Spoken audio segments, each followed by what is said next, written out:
lónìí fún lẹ́mí jẹ́ o àbẹ̀kẹ́ ni mi àjífọ́jọ́ gbogbo dára bí ẹ̀gbin mo ní wí fún gbogbo mùtímù wà ní Bisi Ologe TV ni ẹ mọ̀ wò Bisi Ologe Show gbajúgbajà ni wọ́n o bẹ́ẹ̀ bá rí wọn mo ní dandan ni ẹ fẹ́ bá wọn ṣe Bisi Ologe fúnra ara rẹ̀ ń kọ́ ọmọ nọ́mù lóró òkè àṣẹ́hùn lóró okùn níran bàbá tó bí wọn lọ́mọ Bisi Ologe arẹwà lóbìnrin adúmọ̀ọ́dán arẹwà àfijọ́ ẹlẹ́wọ̀ obìnrin tó mọ́ yáyì tí gbogbo ìlú ń fẹ́ ni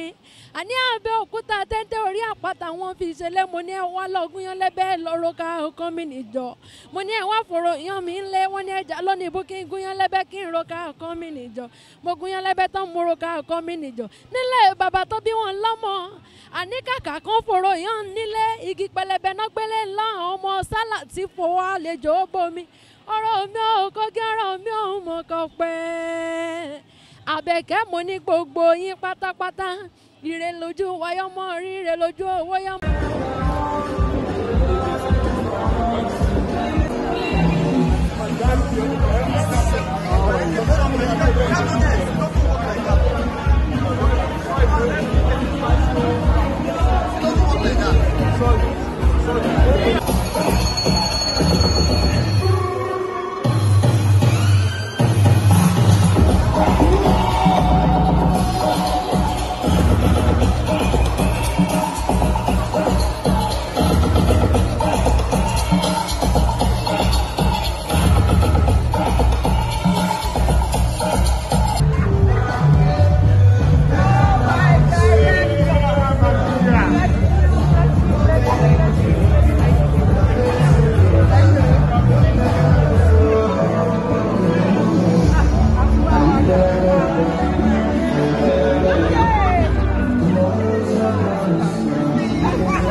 Thanks for watching this video. Please don't forget to click on subscribe button. Kindly comment and share. We drop new videos daily. Thank you.